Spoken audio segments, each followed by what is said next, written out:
Saya Akbar, perencana keuangan.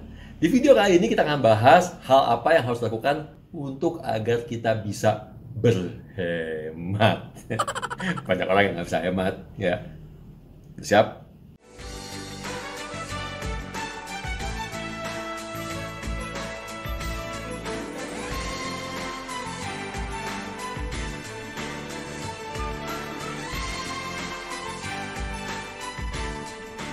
Oke, tadi saya sudah katakan di awal, di opening, bahwa banyak orang nggak bisa berhemat. Di bulan uangnya selalu habis, gajinya kepake semua, nyisihin aja 5% nggak sanggup, 10% nggak sanggup. Ya, gimana caranya? Oke, ini kita bahas simple-simple aja, ya. Satu, selalu usahakan untuk menyisihkan 15-30% dari penghasilan ketika diterima. Ada istilah yang mengatakan namanya pay yourself first. Bayar ke diri kita sendiri nih. Kok nunjuknya duit sih? Artinya apa? Kan biasa gini, kita kan punya tagihan banyak nih ya. Tagihan rumah, tagihan listrik, telepon, air, internet, uang sekolah anak, transportasi, dan sebagainya. Itu kan semua tagihan nih. Nah, ke diri kita, ke masa depan kita juga punya tagihan. Makanya istilahnya pay yourself first. Berapa persen tagihannya? Tadi minimal 15% sampai 30%. Semakin besar, semakin bagus sesuai dengan tujuan keuangan dan investasi kita setiap bulan. So artinya apa? Pay yourself first. Bayar ke diri kita terlebih dahulu di depan. Kenapa harus di depan ketika gaji baru masuk ke rekening, bukan di belakang? Karena kalau kita bayar di belakang, nunggu nih tiap bulan. Nah, kalau ada sisa dari gaji, saya tabung deh investasi gitu ya. Apa yang terjadi? Nggak akan ada sisa, ya kan? Karena pasti kita bawaannya mau ngabisin uang kita setiap bulan. Makanya kenapa harus disisihkan di awal bulan. Oke? So, berikutnya, belanja sesuai dengan kebutuhan, bukan keinginan. Nah, gimana cara ngebedainnya? Gampang, banyak video-video saya yang lain. Silakan dicek di akun YouTube saya. Bagaimana saya pernah juga memberikan tata cara untuk bisa ngelihat apa sih yang namanya kebutuhan dan apa yang namanya keinginan.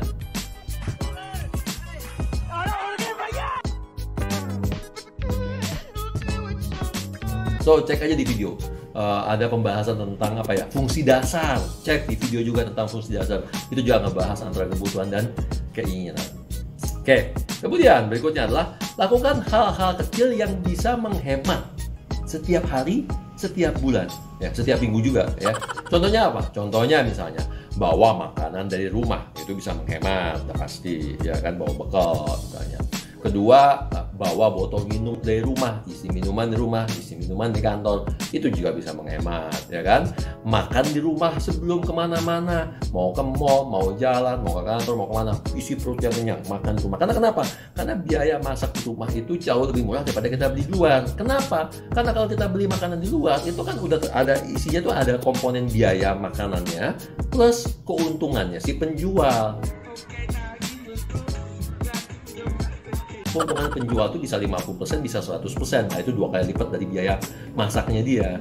Makanya kalau Anda makan di rumah, maka Anda bisa menghemat sampai dengan 50-100%, atau 50% dari harga makanan yang kita beli atau kita bayar. Makan luar boleh sesekali, ya, tapi jangan kemudian dipaksakan setiap hari, sehari 2 kali, 3 kali harus makan luar. Oke, berikutnya, jangan pernah remehkan uang kecil, uang receh, dan uang kembalian.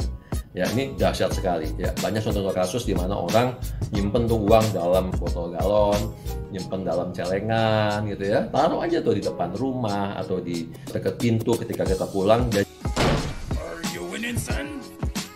Jadi kan kebiasaan ketika kita pulang kantor, rogoh kantong gitu ya, sambil naruh kunci biasanya, rogoh kantong, ambil recehan, kamu lihat ya, sisihin mungkin 1.000, 2.000, 3.000, taruh di kantong buat ngasih tip atau ngasih kembalian orang, sisanya masukin celengan, masukin apa tadi, celengan ayam, ya, masukin galonan, botol galon, ya, kumpulin tiap hari, ya, tiap minggu, tiap bulan, nggak terasa setahun Anda udah punya 1 galon tuh, gede banget. Dan itu kalau dikumpulin, kalau nggak salah pernah ada ya beritanya di media, bisa buat beli motor kalau nggak salah pakai recehan. So jangan underestimate. Motor tuh berapa sih harganya? 12 juta, 15 juta, 15 juta bos, 1 galonnya tuh bisa diisi setiap hari. bisa diisinya mungkin tiap minggu, tergantung ya kan. Kita lihat aja nanti seberapa rajin kita ngisi tadi uang receh sama uang kembalian tadi. Oke, terakhir, jangan pernah beli barang yang tidak terpakai. Ini sering banget saya ngomongin di mana-mana. Ada beberapa video saya yang lain juga mengatakan hal yang sama. Kita cenderung pengen belanja, pengen beli barang. So, pertanyaan berikutnya adalah sebelum kita beli barang, pada saat mau bayar di kasir, tanya nih barang akan dipakai nggak? Seminggu berapa kali ini barang saya pakai? Sebulan berapa kali ini barang saya pakai? Kalau jawabannya adalah, belum tentu sebulan sekali, belum tentu 3 bulan sekali, kayaknya dipakai setahun cuma 2 kali, nggak usah dibeli. Ya, apalagi zaman sekarang udah banyak juga yang sewa-sewaan. Anda butuh baju bagus, bisa sewa kostum. Mas, lebih mahal sewa kostum. Iya, tapi tetap aja jatuh lebih murah daripada beli yang baru, yang beneran. Gitu. Karena udah banyak banget deh sewa-sewaan deh, jadi kita nggak perlu lagi keluar uang hanya untuk membeli barang-barang yang dipakai cuma sekali, 2 kali, 3 kali setahun. Kecuali barangnya rutin kita pakai. Ya, misalnya setiap hari, setiap minggu, atau setiap sebulan sekali, atau sebulan 2 kali, 3 kali. Nah, kalau itu boleh kamu beli. Di luar itu jangan, hanya pemborosan aja ya. Apalagi kalau barang-barang tersebut kita pakai untuk meningkatkan produktivitas kita, nambah penghasilan, nah itu boleh gitu.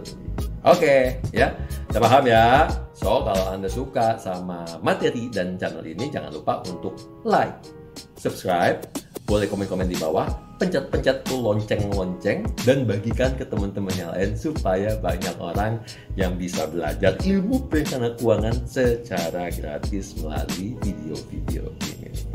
Oke, setuju? Thank you.